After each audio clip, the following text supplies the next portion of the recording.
자, 열 번째 주제 국가 부채 2200조 원 육박했다라고 나와요.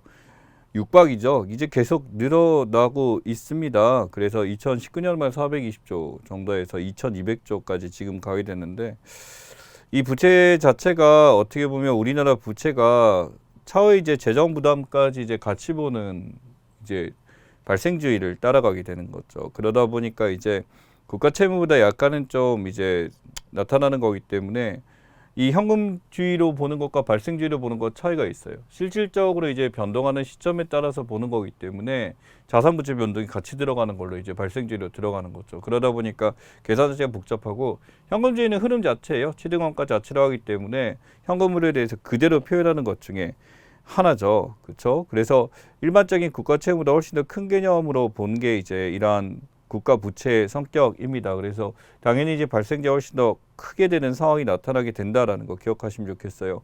현금은 그래서 지금 현재 등장하는 걸로 나타나 명목적으로 표현하는 거라고 한다면 발생주의는 실질적으로 표현하는 가치들을 표현했다라고 하는 거. 그렇기 때문에 더 많은 정보를 담고 있고 실제 부채도 좀 더 이제 파업돼서 나타나게 되는 거죠. 이게 국가회계, 기업회계 차이인데 국가회계 자체가 갖고 있는 게 보시면은 국민에 대해서 어떤 채무관리 모든 것들 법적 통제를 통해서 이루어지게 되고 사용되는 재무제표도 조금 차이가 있죠. 여기선 재정을 쓰고 재무상태표 쓰고 재정 들어가고요. 선입계는 자본변동표 쓰고 순자산만 보게 된다라는 거 있죠. 여기서 현금으로 가게 된다라는 겁니다. 그래서 국민과 관련된 행정서비스와 관련된 내용들에 대해서 이 자산이 들어가게 되고 기업회계 같은 경우에서 기본적인 예산에서 주주채권자 기업과 직접 관련된 내용들만 다루고 있는 게 이거 형식이다라고 보시면 됩니다. 그래서 여러분들 기억해야 될 게 발생주의 회계와 현금주의 체계의 회계의 차이에 대해서 직접적으로 보시면 좋고요. 국가 채무입니다. 이제 부채와 채무의 차이가 있는데 국가 채무는 현금 흐름으로 보게 되는 것 중에 하나죠. 자, 그래서 2025년 여기까지 증가한다고 그러는데 현재 2020년 1608입니다. 그래서 실제 그 앞에 계산된 2200조와 좀 차이가 있죠. 예, 그래서 한국 같은 경우 지금 부채 비율 전망치가 계속 증가하는데 유로 지역 보세요. 94.3%입니다. 여기에 비해서는 확실히 우리가 지금 낮다라고 할 수 있는데 문제는 우리나라가 지속적으로 상승하고 있다는 게 하나의 특징이다라고 볼 수가 있어요. 그래서 2196조 이렇게 나왔었는데 이게 낮아지는 게 아니라 더 증가할 가능성이 크다라는 것들 기억하시면 좋겠고요. 실제 이제 코로나19 사태가 금방 이제 없어진 게 아니라 장기화되고 이에 또 이거에 대한 예방책이나 이걸 만들어야 되기 때문에 부채나 추경 계속 들어가게 되면서 느는 것은 명확한 사실이다라고 보시면 될 것 같습니다. 그래서 관리재정 수준이 GDP 비율이에요. 실제 GDP가 안에서 지금 보게 되면 마이너스 123이 엄청나죠. 예, 그래서 GDP 비율이 재정 수지가 지금 이렇게 커지고 있다라는 것들 지금 보시면 좋겠어요. 그래서 이 비율 자체가 계속적으로 증가하게 될 경우 사실은 이제 채무 자체에 대해서 이제 굉장히 무겁죠. 무겁다라는 거에서 사실 뭐 화폐를 찍어서라든지 이런 걸로 막을 수도 있겠습니다만 예, 필요한 거기 때문에 한 겁니다. 그래서 이렇게 이해하시면 될 것 같고 왜 이제 대통령 이제 새 정권에서 이것을 잘 마무리 지을 수 있으면 좋겠다라고 생각이 듭니다. 자, 러시아군 부차 민간인 학살이에요. 민간인 300거 발견됐습니다. 바로 러시아 군들이 자기네들 민간인 안 건드렸다라고 자꾸 주장을 했었는데 실제 그건 완전히 다른 상황이 나타났죠.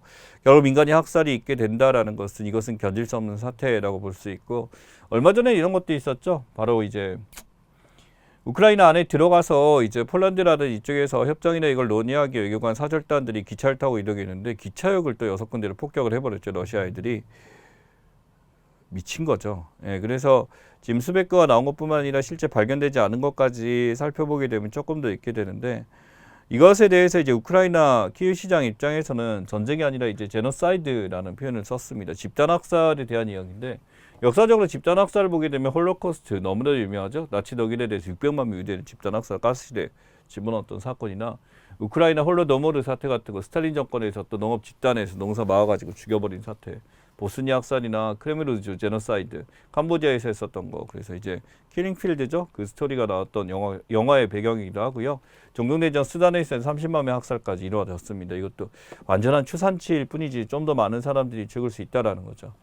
제노사이드는 이 집단 학살의 개념이 이겁니다. 집단 전체나 이것을 절멸시키려고 하는 거고요. 그래서 비인도적 폭력이나 범죄, 집단 살해 이제 말도 안 되는 걸로 죽여버리게 된 겁니다. 그래서 EU나 이제 미국의 서방 국가들 입장에서는 집단적 제재가 지금도 하고 있으면 더 강화시켜서 할 수밖에 없는 거고, 어떻게 보면 이런 비인도적 상상이라는 게 전쟁에서는 절대 없어야 될 건데 지금 큰 문제가 나타나고, 유엔에서는 그래서 결국 이제 러시아에 대해서 바로 보팅 리저트 나옵니다만, 이 안보리에 대해서 러시아의 자격에 대해서 반대 93이고요. against 대항, 여기에 대해서 이제 안보리 자격 박탈하는데 찬성과 반대죠. 안보리 자격이 박탈이 된 거예요. 그래서 업센션은 이제 여기에 대해서 이제 유보라는 입장을 보여줬는데 기권이죠. 기권한 부도 있습니다. 우리나라는 찬성표를 던졌고 중국이나 여기에 대해서 반대표를 던지나 중국 같은 나라들이에요. 이런 나라들이 여기 하게 됨으로써 결국 이제 안보리에 대해서 퇴출되게 됐고요. 러시아는 당연히 반발이 굉장히 심하겠죠. 여기에 대해서. 자, 국고채 금리입니다. 지금 보시면 뭐 말도 안 되는 상향으로 보시면서 국고채가 엄청나게 증가하고 있어요.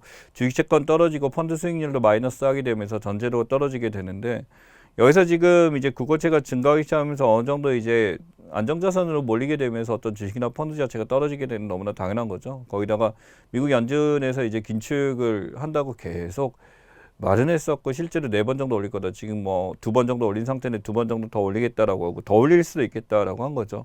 그러다 보니까 지금 국고채 3년물 금리나 10년물 금리나 전부 다 지금 엄청나게 상승한 것을 보여주고 있습니다. 실제 2021년에 상승폭도 53%인데 그것보다 훨씬 더 상승해서 지금 있고 나타나고 있죠. 그러다 보니까 국고채라는 게 국가 입장에서 어떤 이제 예산을 마련하기 위해서 발행한 채권들에 대한 특징인데, 이게 이렇게 올라간다라고 한다는 것은 그만큼 지금 채권에 대해서 국채 발행을 할 수밖에 없는데, 이게 당연히 이런 부채 부담이 증가하게 되면 리스크도 커진다가 당연한 스토리가 될 겁니다. 그래서 적자 부채 발행이 연도별인데 지금 보시면 코로나 시즌 시작하게 되면서 엄청나죠. 실적이 알파 지금 이렇게 나와 있습니다만 아마 조금 더 이제 증가할 가능성이 있다. 추가 국채 발행이 있을 수도 있겠다라는 게 지금 뭐 당연히 보고 있는 상황 중에 하나입니다. 자, 안덕수 국무총리 후보자고 아마 5월 초 이제 뭐 지금 찍는 시기보다 조금 더 후에 이제 인사청문회 이제 다시 되는데, 이제 파행으로 됐었죠. 원래 4월 말에 이루어졌었어야 되는데 자료 제출에 이게 굉장히 미비됐었고 문제가 되면서 지금 안 되고 있습니다. 경력이에요. 경제학과 경제학박사. 우리가 뭐 어디 쳐다보기 힘들 정도로 이제 엄청난 걸 했죠. 국무총리 경험됐고 재경부 장관 주미돼서 무역협회 회장까지 했었고, 뭐 이런 경력이 문제가 되지 않습니까? 이런 경력이 많으면은 행정관료로서 능력이 뛰어나다라고 볼 수가 있는데, 문제는 바로 이제 론스타입니다. 이제 어떤 김앤장이나 이런 데 가면서 자문 비용을 받았거나 이런 거에 대해서 이제 명시적으로 자기가 어떤 부동산의 어떤 변화나 이런 걸 구체적으로 말해주지 않아서 문제가 된 거죠. 보다시피 김대중 정부나 노무현 정부, 이명박 정부, 이제 그 우리가 알고 있는 진보다 이제 보수다 상관없이 이쪽에서 경제관료를 오래 했었던 사람입니다. 나머지 하마평에 올랐던 사람들이 있는데, 이러한 사람보다 지금 한덕수가 이제 윤심이라고 하죠. 거기에 작성을 했는데, 문제는 이겁니다. 국무총리 후보자나 부총리 예정자가 갖고 있는데 이 론스타 사건과 결과가 굉장히 비슷하다라는 거죠. 여기서 이제 김앤장에 들어가서 어떤 자문을 하게 되면서 비용을 받았는데, 실제 거기서 어떤 업무라고 그런 비용을 받았나에 대해서 보낸 서류가 이거였죠. 사회를 봤다죠. 사회. 마이클 잡고 사회를 봐서 그게 우세했기 때문에 15억, 16억을 받았다. 지켜봐야죠. 이제 그런 거 받을 수 있다. 훌륭한 사람이니까 그러면 안 됩니다. 이게 뭐냐면 명백하게 이제 자기가 어떤 김앤장의 어떤 사설 기업에 대해서 그렇게 사회이사의 역할을 했었다라고 한다면 거기에 대한 명백한 자문이라든지 자문위원을 했었다 그러면 그런 이유가 정확하게 있어야 되는데, 고문이나 이걸 하게 되면서 고문 취임하게 되면서 받았던 거에서 이 론스타 계약과 바로 연관이 있다는 게 보여주게 되고, 이건 좀 더 이제 증명을 해봐야 될 부분입니다. 추경호 부총리도 마찬가지죠. 연금 시민회의 참석하면서 이쪽도 부정할 수 없는데, 이러한 사람들을 골라 뽑은 새 정권에서도 조금은 고민을 해야 되지 않을까라고 생각하고 인사청문회 결과를 지켜봐야 될 것 같습니다. 자, 그래서 인사청문회 공직 확대에 지금 나와 있죠. 2000년부터 2014년까지 여기 되면서 초반에는 국무총리, 대법원장, 헌법재판소는 이렇게 법적으로 나와 있는데 점점씩 증가하고 있습니다. 공직 확대가 늘어난 이유는 당연히 청문회를 통해서 국민들이 제대로 된 관료들, 제대로 일할 사람들을 뽑았는지 여기에 대해서 검사하는 것은 너무나 당연한 것 중에 하나입니다. 그래서 기본적으로 특별위원회가 13인 구성돼서 여기서 필요한 것들을 검증하는 차원에서 비전을 물어보거나 또는 이제 흠결을 물어보곤 하죠.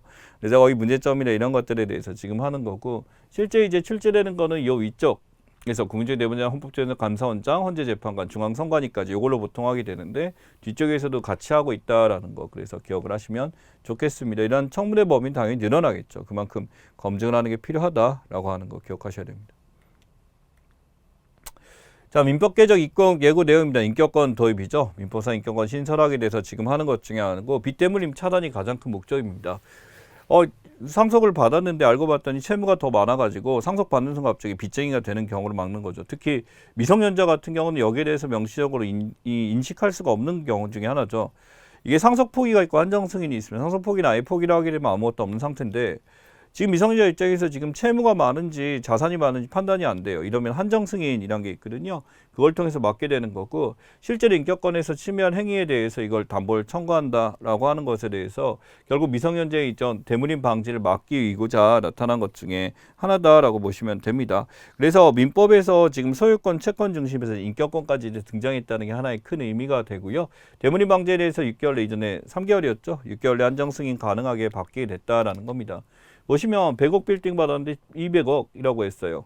양도소득세 납부하세요라고 했는데 상속 포기를 하게 되면 원래 이런 연락을 안 받게 되는데 한정 승인했죠. 양도소득세 10억이라고 하는데 한정 승인했다라고 하게 되면 상속재산 없다 그러면 세금을 안 낼 수 있는 방법 중에 하나입니다. 그래서 한정 승인은 내가 지금 이 상속을 받는 거에서 채무와 자산의 비율이 어떻게 되는지 몰랐을 때 하는 것 중에 하나다라고 보시면 돼요. 상속 포기는 채무가 확실하게 인식됐을 때 포기해버리면 그만.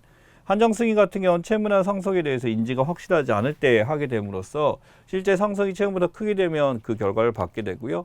또는 이제 여기에 대해서 이제 나중에 크다라고 하게 되면 당연히 여기서 한정 승인 안 받게 된다라고 하는 게 여기에 등장하게 됩니다. 그래서 어떤 이제 빚의 대물림에 대해서 이것이 가지 않도록 변제해 주는 제도다라고 보시면 될 것 같아요.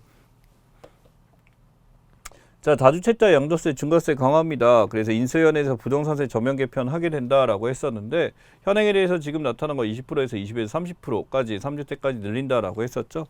여기에 대해서 이제 전반적으로 완화를 하겠다라고 했습니다. 무엇보다 이러한 다주택자 양도세, 중과세 강화에 대해서 이것을 줄여주겠다라고 한 거죠. 실제 이제 이때 나타났을 때 뭐 2020년에 처음 정해서 30% 이상 하겠다 그러는데 이걸 줄여주겠다. 어디까지라는 게 중요하게 될 겁니다. 기존으로 사실 이제 주택이라는 것이 한 사람이 너무나 많은 주택을 소유하게 됨으로써 집값 상승의 가장 큰 원인이 됐다라고 하게 되는데 현재 이제 시행령이 지난해에서 어떻게 변화시킬지는 지켜봐야 될 부분이죠.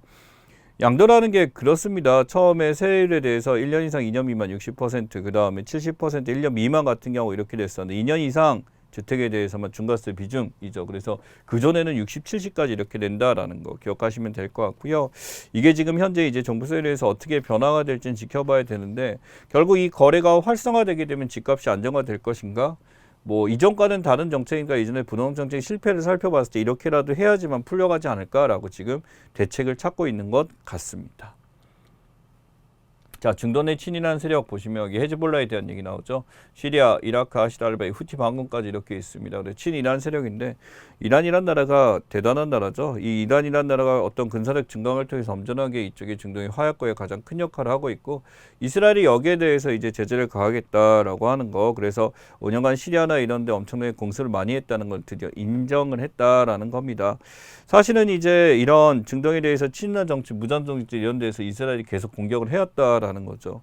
대표적인 게 이제 어떤 레바논의 이슬람 정당 조직 중에 하나가 이 헤즈볼라의 특징인데 여기를 이제 잡기 위해서 이스라엘이 공격을 많이 했었고 레바논이라는 나라는 진짜 뭐 그냥 가정집에 살면서도 어떤 대포 소리나 이게 자주 들리는 그런 나라라고들 했었죠. 이게 어떤 국가 간의 어떤 차이를 통해서 이게 나타났다라고 한 거니까 어떻게 보면 굉장히 슬픈 것 중에 하나입니다. 그러나 이란이란 나라가 계속 위협을 하고 있는 것은 사실이고요. 여기에 대해서 또 이제 계속적으로 이스라엘에서는 이러한 공습이라는 게 공습을 했다라고 하지만 안 하겠다라는 게 아니라 계속적으로 증가하는 건 어쩔 수가 없을 것 같아요.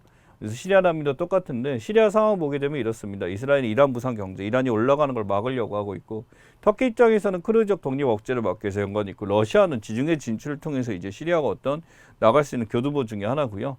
이란은 바로 시아퍼벨트, 이라크, 시리아 지금 나와 있는데 여기 보시면 러시아, 시리아, 이라크, 예멘까지 해가지고 어떤 자신의 벨트를 구조하는 이란이 있습니다. 그러다 보니 가운데서 이 시리아가 엄청난 일을 많이 겪게 된 것 중에 하나죠. 결국 이스라엘은 시리아에 있는 막 미사일 기지부터 시작해서 일반 민간까지 공습을 계속 이어왔던 것 중에 하나입니다.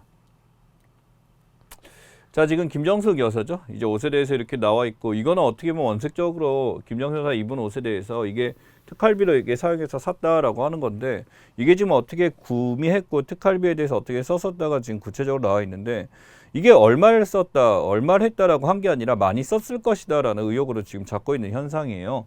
그러다 보니 이렇게 옷 사진 이렇게 보게 되면 이것 전부 다 세금으로 다 샀겠구나라는 생각 때문에 부정적으로 생각할 수 있지만, 특활비의 사용이 가장 줄었거든요. 적어지게 되고, 그래서 옷에 대한 구매처나 이런 것들이 당연히 있겠습니다만, 이게 실제 영부인으로서 위치로서 보여주는 위치에 대해서 사용하는 것에 대해서 이전까지 계속 해왔다는 거에 대해서, 실제 이제 대통령 측에서 꺼낸 얘기는 이거 특활비 구역으로 쓰지 않았다라는 것에서 분명히 얘기를 했었고, 이 특활비를 구체적으로 공개하지 못한 이유도 뭐 여러 가지 이제 안보나 이런 차원에서 얘기를 하고 있습니다만, 무멸하게 그냥 썼다라고 하는 거에서 서로 이제 첨예하게 대립하고 있는 것 중에 하나입니다. 사실 이 특활비라는 게 대부분 다 어디서 많이 쓰냐면 국정원이죠. 이쪽에서 사용하는 게 많습니다. 그래서 특활비 추이가 지금 보다시피 2020 올라간 게 국정원 사용비가 대부분이에요. 어떤 국정에서 정보기관에 사용한 거고, 국정원에 사용하는 거는 옛날 2017년 이전에 비해서 이제 박근혜 대통령 그때 이후로 계속 이제 떨어졌던 게 맞습니다. 그래서 안보비로 이제 명칭을 발견했다라고 지금 나와 있죠. 그래서 사용하는 게 지금 차이가 있다라는 건데, 어떻게 보면 영부인 옷값에 대해서 개인적 사비로 이걸 구매한 게 저렇게 보여서 이게 특활비 세금으로 샀다라고 하다 보니까 어떻게 보면 트집잡기죠. 이 정관에 갖고 있는 어떤 김건희 논란에 대해서 지금 김정숙 같이 이제 싸다가면서 같이 하는 전형적인 물타기 공세라고 저는 생각을 하고요. 그래서 의상 구입 비용에 대해서 지금 얘기됐었을 때 나오는 것들이, 사용하는 금액 보시면은 액수가 급이 달라요. 급이 다르고, 이 액수에 대해 사용하는 거 여기 비중 자체가 거의 차지하지 않게 됨에도 불구하고 이걸 얘기를 하고 있습니다.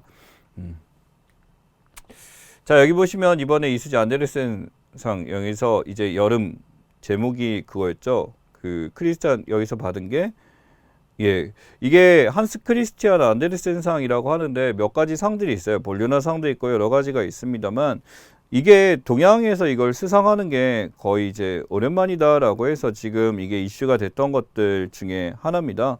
그래서 실제 이 그림을 그린 책들이 굉장히 많이 있었는데, 이 상에 대해서 지금 나한테 여름이 온다라는 걸로 지금 받았죠. 그래서 여름이 온다가 이제 볼려나 라가치상 이걸 받게 됐었고, 안데르센 상까지 취재됐고요. 그 여름이 온다라는 게 이게 그림책인데 그림만 있는 책이에요. 그래서 이 그림을 가지고 우리가 생각을 해서 하게 되는 거고, 단순히 여름 온다에서 이 물총으로 놀이를 하고 이제 아이들이 이렇게 노는 상황에 대해서 이제 하게 되는 거고, 이 그림책이라는 게 저도 전에는 몰랐었는데, 이제 아이를 기르고 이렇게 하면서 이제 많이 보게 되니까 이게 보통 메시지를 담고 있는 게 아니더라고요. 그래서 상을 받거나 이렇게 해서, 물론 아이들이 이걸 보고 느끼는 건 제가 느끼는 것과 차이가 있겠습니다만, 지금 이러한 상들이 여러 가지가 있습니다. 이게 상 여름에 온다 받았으니 볼려나 라가치 상이라고 이 국제 아동 도서전에서 최고 작품 이제 받은 사례가 여기에 해당하게 돼요. 그래서 지금 이거 말고도 다른 몇 가지 상들이 존재합니다. 여기 보시면 뉴베리상이라 그래서 아동 문학가들 상 주는 거 미국 도서관협회에서 주는 상도 있고요. 콜라컨 상이라 그래갖고 어린이 그림책 사파에 대해서 주는 것 중에 하나입니다. 그래서 그림책의 노벨상이라고 부르는 게 콜더컷의 특징이고, 볼려나 라가치상도 그에 준하는 위치에 있습니다. 그래서 몇 가지 이런 상들에 대해서 실제 이제 그림책 아동 도서대에 주는 상들이 있다는 거 인지하고 가시면 좋겠습니다. 자, 스리랑카 테러예요. 스리랑카에서 실제 테러가 있었던 거 보시면 굉장히 다기하게 많이 있었죠. 부활절 폭탄 테러 해갖고 2019년에 있었던 것 중에 하나입니다. 이 콜럼보하고 킹스버리 호텔 같은 데 공격을 했었고, 시온 성당이 되는 데를 했었습니다. 그래서 이 지역에 동시다발 자산폭탄 테러하게 되면서 굉장히 큰 문제가 있었던 게 스리랑카의 상황인데, 지금 스리랑카가 경제난이죠. 비상사태 선포하고 국민들이 이제 시위들이 일어나고 난리가 났습니다. 결국 이제 어떤 스리랑카 입장에서 어떤 국채 자체 떨어지면 디폴트, 이제 얘네들은 채무를 갚을 수 없는 상황까지 나타났다라고 보는 것 중에 하나죠. GDP 대비 부채 비율이 보다시피 이렇습니다. 110이거든요. 그러다 보니까 GDP 대비 부채가 이렇게 커진 상황에서 이런 국고채를 구매하려는 나라는 당연히 없을 거고요. 결국 지금 스리랑카 상황이 이렇게까지 가게 된 거는 뭐 다양한 이유가 있습니다만, 어떤 정치적 혼란이나 기타 등등 여러 가지 경제난과 코로나 상황 겹치게 되면서 문제가 많이 발생했다라고 볼 수가 있어요. 스리랑카 하게 되면 어떤 이제 홍차죠. 실론섬이죠. 여기가. 그래서 홍차 차라든지 뭐 사파이어도 나오고 몇 가지 이제 곡물들 생산도 있고, 무엇보다 이 지역에 나름대로 이제 그 여행에 대한 수요가 좀 있었었는데 그게 사라진 게 좀 큰 원인이기도 하죠. 그래서 이게 증서기업청에서 이제 보여준 스리랑카 수업 분석 사례인데, 물류업도 있고요. 교육 수준 높고 교두보 역할 강점이 있었습니다만 약점 보시면 에너지 비싸고요. 행정도 낮고 소득도 낮고요. 그러니까 이게 대결의안에 대해서 시장 진출 확대가 인도, 중국이 커지다 보니까 그 틈바구니에서 성장할 틈이 없었던 것 중에 하나죠. 그러다 보니까 지금 나름대로 이제 스리랑카 견디지 못하고 결국 디폴트 선언을 지금 하게 생겼다라고 하는 상황입니다. 그래서 인도나 중국이나 기타 등등 이제 IMF나 지원을 요청하고 있는 상황인데 국민들은 지금 난리가 났고 굉장히 큰 상황이 있습니다. 자, 국제에너지기구 IEA, 자, 인터내셔널 에너지 에이전시, 석유 소비국들 수출기구, 석유 감산 대항하기 국제협력기구 산하에 대해서 바로 오펙에 대한 석유 감산 대항에 대해서 만든 기구 중에 하나입니다. 지금 오펙 플러스까지 나왔죠. 그래서 오펙 플러스가 나와서 몇 개 산유국들 모이게 되면서 국제유가에 대해서 올리려고 하고 있고, 미국에서 이제 텍사스 증진료 갖고 만든 10만 배럴, 100만 배럴이죠. 100만 배럴씩 비축을 이제 계속 풀겠다 하루마다 하게 되면 석유가 안정을 하려고 하고 있는데, 당연히 여기 중동층은 대항하게 돼서 이제 가격을 올리려고 애쓰고 있는 것 중에 하나입니다. 지금 아까 우리가 봤다시피 석유 가격의 상승이 다른 물가 상승의 대부분의 원인이 되고 있다라고 말씀드렸죠. 전략 비축이 미국에서 지금 지속적으로 이제 뿌리고 있는 상황이고요. 개인 소비자 가격 지수가 보다시피 엄청나게 상승하고 있어요. 물가 상승이 너무나 크기 때문에 이걸 막기 위해서 미국에서 지금 나름대로 100만 배럴 비축기를 계속 풀겠다라고 6개월간 지금 1일마다 하루마다 하게 되니까 이게 엄청난 양이죠. 180일 동안 이걸 풀게 되면 거의 18억 배럴 정도 이제 풀겠다라고 했는데, 석유에 대해서 이게 한다라는 게 뭐냐면은 이게 기존에 이제 유전업체 입장에서 지금 저렴할 때 팔고 싶지 않겠죠. 근데 그런데 과태료를 매기면서 억지로 생산을 부추기고 있는 것들 중에 하나입니다. 하지만 이것 때문에 유가가 진정된 거는 사실이긴 한데 근본적 해법이 아닌 이유가 이익에 고갈되게 되면 이제 또 다른 문제로 발생할 수 있겠다라는 생각을 할 수가 있겠죠. 자, 화재입니다. 이게 청주 산부인과 화재에 대한 이야기고요. 결국 여기서 이제 120명 대피라고 난리가 났었어요. 저도 이제 뭐 최근에 이제 산부인과를 가본 경험이 있어서 알지만 이게 신간 상부의 상황에서 아기들부터 시작해서 이게 이동이 굉장히 쉽지 않은 사람들입니다. 물론 이제 내부적으로 이 산부인과 직원들이 굉장히 원활하게 하게 됨으로써 인명피해나 이런 것들에 대해서 없도록 이제 굉장히 잘 막았다라는 거죠. 대형 참사를 막을 수 있었고 잘했던 것 중에 하나입니다. 사실은 이제 이러한 문제가 어떻게 해서 등장했냐, 이 드라이비트 공법이요. 외벽에다 스티로폼, 유리섬유, 시멘트 마감재로 하게 되는데, 이러한 이 드라이비트 공법이 이제 단열이라든지 이런 효과는 좋습니다만 이런 화재나 이런 상황에 대해서 대처하기가 매우 힘들고 건물이 잘 타게 되는 거죠. 이러한 드라이비트 외장재가 가장 큰 문제다라고 제시를 하고 있어요. 자, 그래서 실제 소방청에서 화재 안전제 기본 계획입니다. 그래서 이제 대비 10% 저감하겠다. 그래서 일반적인 얘기를 나왔는데, 기본적으로 인프라 확보가 중요하죠. 그 다음에 기본적으로 이제 갖고 있는 화재에 대한 대비책에 대해서 각국 건물에 대한 제한 주치 이런 것을 높여달라라고 많이 요청하고 있습니다. 자, 파푸아뉴기니죠. 이쪽이 인도네시아고요. 인도네시아 밑에 있는 네시아가 문제가 바로 어디냐면 네덜란드 산하에 있었던 곳들이죠. 이쪽은 이제 파푸아뉴기니에 되는 독일하고 영국이 이렇게 찢어져 있습니다. 그래서 이걸 보게 되면 왼쪽이 파푸아, 왼쪽이 오른쪽이 파푸아뉴기니 두 개가 다른 나라죠. 인도네시아령과 파푸아뉴기니, 뉴기니라는 그 차이가 있습니다. 그래서 여기서 하게 되는 게 이 파푸아뉴기니 입장에서 지금 보게 되면 동쪽 같은 경우는 인구가 훨씬 더 많아요. 멜라네시아 인종으로 있고 이쪽도 같은 인종이에요. 440만 명인데 종교 자체가 우선 차이가 있고요. 오른쪽 같은 경우는 독일이나 이쪽 영국의 지배니까 대부분 기독교를 믿는데 인도네시아 쪽 같은 경우는 기독교, 이슬람이 지금 어느 정도 섞여 있기 때문에 이 둘의 차이가 매우 큽니다. 무엇보다 인도네시아 파푸아 무력 시위까지 지금 자유 파푸아 운동이 일어나고 있죠. 예. 자, 그 다음에 경기도지사 후보 가상 대결입니다. 김동연과 김은혜 씨 지금 이제 당선이 됐었고, 물론 여기서 이제 국민의힘 쪽에서 이제 김은혜 같은 경우는 이제 윤심이라고 하죠. 이제 대변인 맡게 되면서 했었고, 사실 이쪽에 이승민이라는 사람 후보가 나오려고 했었는데, 민심 자체는 이승민 후보가 높았는데, 윤석열 당선인은 이쪽을 더 밀었기 때문에, 당 쪽에서 이 사람 밀게 됐고, 그 차이가 지금 이렇게 나타나게 됐죠. 국민들 입장에서는 지금 지금 박빙까지 가고 있다 이렇게 얘기하고 있는데 이쪽에서는 경기도지사는 아주 그 50% 이상 경선 없이 아주 깔끔하게 마쳤습니다. 그래서 지금 둘의 대결에서 어떤 결과가 나올지는 바로 이전에 이재명 씨가 이중에 지사를 했었기 때문에 이 어떻게 변화가 될지 최대 격전지로 보고 있다라고 보시면 됩니다. 이게 당내 경선인데요. 당내 경선은 이제 두 가지가 있는데 이제 민심 플러스 이제 당내 이제 당원들의 어떤 투표로 이루어집니다만 민심과 당심이 이반되는 경우 상당히 논란이 되기도 해요. 지금 있는 김은혜 후보 같은 경우가 이 케이스죠. 추천하니까 선출해서 당원과 당원이 아닌 자에게 투표권에서 하게 되는데 당원이 아닌 자 일반적인 민심이 있고 당 소속은 이제 당심을 따르게 되는 경우가 많으니까 여기서 변화가 있는 경우가 많습니다. 당내 경선 같은 경우는 이제 여기에 대해서 관할 선거구에 통보를 하고 여기서 뽑힌 거에 대해서 뭐 과반 투표, 결선 과반 투표가 있는 경우도 있고 아니면 단독으로 뽑히는 경우가 있고 이렇게 하게 됩니다. 여기 보면 민심과 당심은 달랐다죠. 일반 국민적 입장에서 유승민 쪽이었었는데 선거인단 투표는 압도적으로 김은혜가 가져가게 됨으로써 결국 경선 최종 결과가 이렇게 나오게 됐었습니다. 당연히 뭐 지금 이쪽에서는 이제 선호를 했었죠. 이쪽 경기도민 입장에 선호를 했었는데 이게 이런 결과가 나오게 됨으로써 경기도 지사 선거가 굉장히 박빙이 될 것 같다라고 지금 지켜보고 있습니다. 자, 그럼 규제 샌드박스의 6개월 주요 사례 지금 나와 있어요. ICT 융합, 산업융합 해갖고 지금 혁신금융 등등해서 여러 가지 6개 분야에서 지금 나타나는 것 중에 하나입니다. 그래서 사례에 대해서 이러한 규제 샌드박스, 국가 데이터 정책위에서 지금 이런 것들을 하고 있는데 특히 DNA 사업들 지금 이거 많이 하죠. 유전자와 관련된 것들에서 많이 발전시키고 당연히 이쪽에서 지금 이제 시장 진출에 이런 걸 위해서 기존에 있는 제도들이나 이런 것을 변화시키게 하고 있는 것들 중에 하나입니다. 여기 보시면 5G 플러스 융합 서비스라고 해서 지금 실제로 이제 진행되고 있는 것 중에 하나죠. 통합 서비스가 지금 스마트 공대 자율자동차 이제 자율식 이런 것도 있고 의료나 콘텐츠 이제 VR이나 아니면 스마트 시티 안전까지.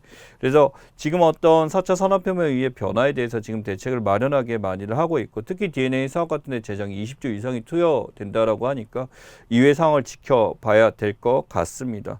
실제로는 이제 이러한 개발들 자체가 어떻게 보면은 지금 우리의 미래 나아갈 상황에서 반드시 필요한 거긴 한데 성과에 대해서 사실은 이제 국민들이 체감하기 쉽지는 않습니다만 이게 국민과 소통을 통해서 어느 정도 전달이 잘 되면 좋겠어요. 데이터 기본법 시행령입니다. 산업진흥계획도 있고요. 정책위원회 만들었고요. 교류업비체 과기정통부 장관과 같이 했었고 품질인증 거래사까지 이렇게 만들어지게 됨으로써 기본법이 이렇게 계속 구성이 되고 있습니다. 그래서 실제로 국가 데이터 정책에서 하는 일들이 이런 거다라는 거 보여드리기 위해서 가져온 자료입니다.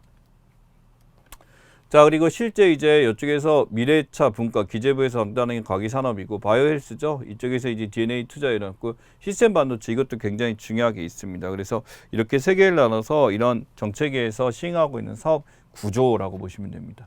담당은 이제 경제부 총리이기 때문에 총리급에서 진행되는 거고 굉장히 사이즈가 크죠. 자, 이번에 이제 충돌해서 이제 사라진 KT원 이제 훈련기입니다. 공군훈련기 KT원 훈련기 이건데 사실 이런 사례가 거의 드문데도 이제 또 나타났다는 게 문제가 돼요. 그래서 훈련기를 통해서 했었는데 바로 이거죠. 추락해서 부딪히면서 떨어지게 됨으로써 탐승자 전원이 순직을 했습니다. 실제로 이제 이러한 KT-원기 뭐 우리 시사 당시니까 이제 그때 훈련전 전투기 이름이 뭐냐 이렇게 나오겠습니다만 이 공군 입장에서 봤을 때 이런 훈련기가 떨어지는 그 가치를 넘어서서 이러한 이제 조종사를 길러내는데 훨씬 더 큰 비용과 노력이 들어가게 돼요. 그래서 순직한 조종사에 대해서 지금도 굉장히 슬픈 상황이고 지금 이 상황에서 어느 정도 이제 대책이나 이런 것들이 필요하겠습니다만 이게 드문 경우다라고 얘기를 해요. 그래서 나름대로 분명히 비상탈출이 이루어졌었으나 살지 못했습니다. 그래서 굉장히 아쉬운 사건 중에 하나다라고 보고요. 자, 여기 보시면은 이게 이제 국경 광물 사용권 넣고 칠레 볼리비아 지금 붙고 있는 건데 원래 여기가 이전에 태평양 전쟁 굉장히 오랫동안 이런 다툼이 있었던 것 중에 하나예요. 그 사이강이 지금 이런 건데 지금 건조해서 강물이 났습니다. 많을 때는 이게 올라가기도 합니다만 이 지역에 대해서 이 강물 사용에 대해서 굉장히 첨예하게 대립하고 있습니다. 이게 바로 뭐냐면 칠레 태평양 전쟁이라고 볼리비아가 원래는 이렇게 해상을 갖고 있었는데 칠레가 전쟁을 통해서 이것을 획득을 했거든요. 이게 바로 태평양 전쟁의 사례고 그 덕택에 볼리비아는 이제 해안을 끼지 못한 나라가 돼버린 거죠. 내륙국으로 변하게 된 거고 당연히 페루도 같이 연관이 있습니다.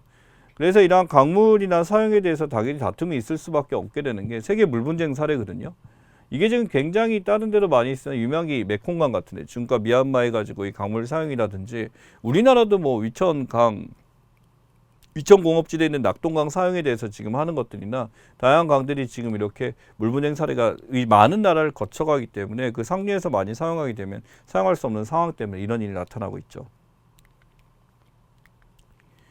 자, 국제사법재판 소송 절차입니다. 일본만 제소한 경우 한국 동의고 재판 성립한 데 한국 동의한 경우는 재판 시작해서 판결이 안보리가 조치까지 이렇게 이루어지게 됩니다. 실제로 이제 우리나라 상황에서 나타나게 됐을 때 우리가 뭐 법적 공방인데 이게 한 사례예요. 실제 법적 공방에 대해서 우리나라 사례에 대해서 보여줬습니다만 이런 볼리비아의 칠레 공방에서도 서로 간에 동의가 있게 되면 공동제소가 이루어지게 되고 여기서 다툼이 일어났고 이번도 공동제소가 들어갔으니까 이러한 결과를 통해서 이루어지게 됩니다. 자, 국제 장터인데 구글 플레이스토어도 압도적으로 올려가 있죠. 그래서 구글 인앱결제 방지법이라고 해서 구글이 자체적으로 자기네 앱 결제망만 사용하고 여기서 수수료를 떼게 되는 거에 대해서 문제가 나타나는데 시장을 보면 사이즈가 엄청나요. 예, 단위가 억 원입니다. 그래서 5조 4,721억 원이에요. 말도 안 될 정도로 사이즈가 크기 때문에 2020년 추전치고요. 지금은 이제 훨씬 더 사이즈가 크겠죠. 그래서 인앱결제에 대해서 15% 30% 무조건 여기서 지불해야 되는 건데 다른 걸 사용하지 못하게 함으로써 이게 문제가 됐던 것 중에 하나입니다. 결국 이걸 방지하기 위해서 여러 가지 우리나라에서 최초로 이걸 제한을 하는 인앱결제 시스템에 대해서 이제 나오게 된 거죠. 구글이 이런 짓을 하다 보니까 이 방지법이 나오게 된 겁니다. 그래서 6월 1일부터는 이제 업데이트가 안 되고 방지를 하게 됐다라고 하는 거죠. 강제학대 하게 되면서 가져오게 되겠다. 스스로 실태하고 얘네들이 너무나도 말도 안 되는 금액인데 당연히 여기서 소득을 벌였으면 여기에 대해서 그만큼의 세금을 내거나 합당한 해결을 하면 되지만 그렇지 않았기 때문에 문제가 되는 거죠. 자, 이제 인앱결제 갑질방인 법 규정입니다. 특정인데 인앱결제를 금지하고요. 심사 지연하거나 삭제하는 행위 이거 절대 금지하고요. 인앱결제나 이제 부당심사나 이런 거에서 앱마켓 사업자 규제하는 세계 첫 사례입니다. 앱마켓 사업자예요. 그래서 앱을 개발하거나 인디 개발자들이 갖고 있는 부당한 이제 그런 상황에 대해서 이걸 해결해 주기 위해서 만든 거다라는 거고요. 돈을 벌었으면 세금을 내야지. 그렇지? 이런 것들에 대해서 나온 겁니다. 자, 지금 유럽 축구 더비 매치예요. 더비 매치라 그러면 이제 각국 국가 중에 이제 라이벌 매치 같은 것들 중에 하나입니다. 여기 보면 스페인의 엘 클라시코나 노스웨스트 더비, 네어 클라시코, 맨체스터 더비, 북런던 더비 다 있죠. 우리나라도 있습니다. 슈퍼매치라 부르는데 조금 다른 게 점유율 평균이 조금 달라요. 점유율 평균이 거의 매진이죠. 네어 클라시코 100%예요. 그러니까 99.2, 99.1 거의 100%로 이루어지는데 한국 같은 경우 53.2죠. 외국에선 관심이 없습니다. 얘는 관심이 없는데 나름대로 이제 각국의 더비 매치의 사례에 대해서는 이거는 뭐 신문사나 언론사 문제에서는 자주 나오는 것들 중에 하나니까 각 더비 매치와 관심이 있으신 분들은 다 알고 있는 거긴 한데 실제로 관심이 없는 사람들은 잘 기억 못하는 것 중에 하나다라고 보시면 돼요. 자, 그리고 이게 지금 리전치죠. 월드컵에 대해서 지금 나와 있는데 한국 보게 되면 우루과이, 가나, 포르투갈 나와 있습니다. 그래서 그룹 H 라인에 들어가게 되고 여기서 이제 어떤 위치에 들어갈지에 대해서 하는데 우리나라 이제 베팅 업체가 한국 같은 경우 16강 진출이 힘들다라고 보고 있고 이제 베팅 비용이 2만 매더라고요. 예, 아시아에서 높아요. 아시아에서 높은 편인데 일본 다음 높은데 일본이 더 높죠. 우리나라보다 그래봤자 우승 확률이 뭐 0. 몇 프로라고 0.0 몇 프로고요. 브라질이 1일 겁니다. 예, 브라질이 지금 18.5% 압도적으로 많이 찍었고 대우문데 이쪽이고요. 잉글랜드, 프랑스, 스페인 이렇게 나와 있고 우리나라 어떤 퍼센트를 계산하기는 좀 힘듭니다. 그래서 어떤 뭐 도박 같은 거죠. 예, 그렇게 보시면 됩니다. 그래서 2022 지금 어디가 제일 앞설 것인가라고 보고 있는 사례입니다. 자, 지금 보시면 출연연이 하는 건데 출연연에서 출연연구위원 중점연구기관에서 다양하게 하고 있어요. 그래서 실제로 이제 출연연에서 지금 많이 하고 있는 것들 중에 하나가 지금 보다시피 팬데믹 속에서 실제 이제 출연연에서 어떤 감염병 연구를 지금 지속적으로 하면서 코로나에 대해서 어떻게 막을 것인가 고민하고 있는 것들 중에 하나입니다. 여기 보시면 대표적인 게 고분자 물질에 대한 얘기인데 분자량 만 이상, 셀룰러스나 녹말에 대한 사례 나와 있죠. 분자량이 1만 이상 매우 큰 분자라고 해서 거대 분자라는 말을 붙이기도 합니다. 이게 뭐냐면 실제 이제 이런 고분자물 같은 경우 이러한 사이즈가 우리나라 어떤 식문화나 어떤 먹는 것과 관련된 음식과 관련된 분야에서도 굉장히 중요하대요. 예, 그래서 의식주와 관련된 것들에서 고분자 연구에 대해서 출연이 이제 강화시키겠다라고 하고 있습니다. 실제 업종 보게 되면 이제 공식 연구 2021년에 쭉 보시다시피 연구 성과 436, 특히 가장 눈에 많이 띄는 게 국민생활공헌, 코로나 관련돼 있고 탄소중립, 환경에 대한 결과를 계속 뽑아내고 있습니다.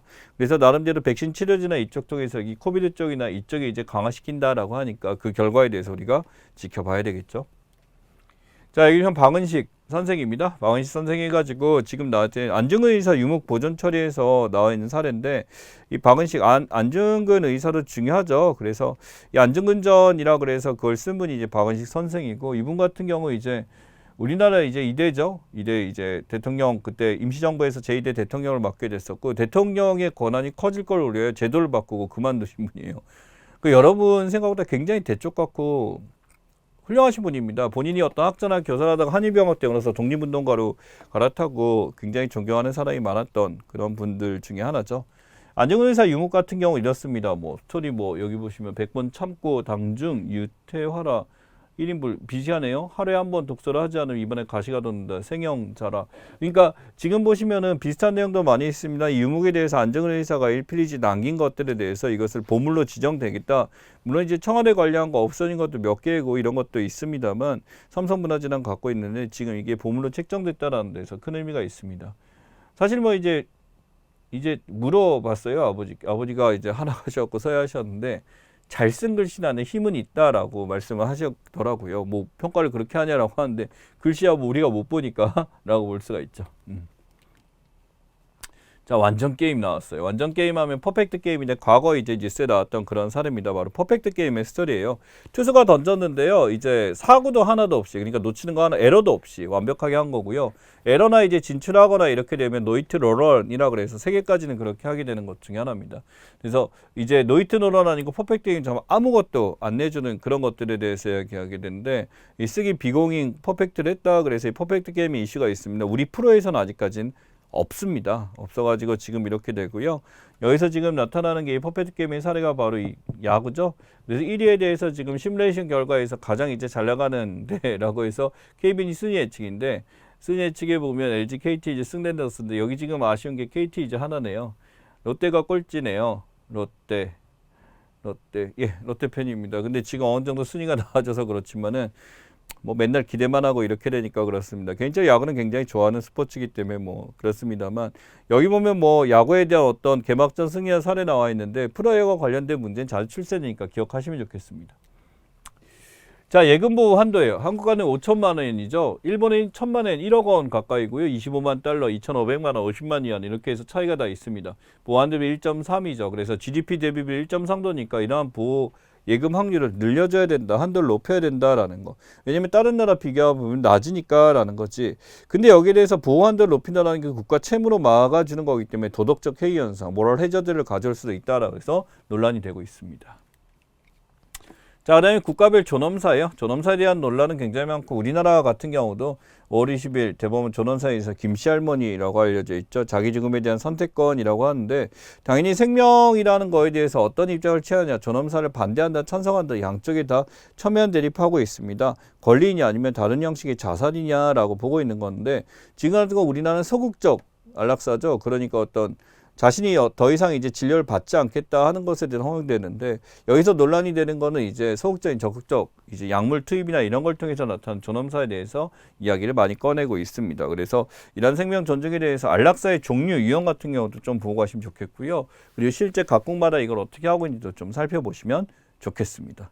자, 여기까지 상식 다뤄봤고요. 이번에 이제 우리 한 달이씩 동안 있는 거 퀴즈로 확인도 해보고 그다음에 몇 가지 시사 용어들 정리하도록 하겠습니다.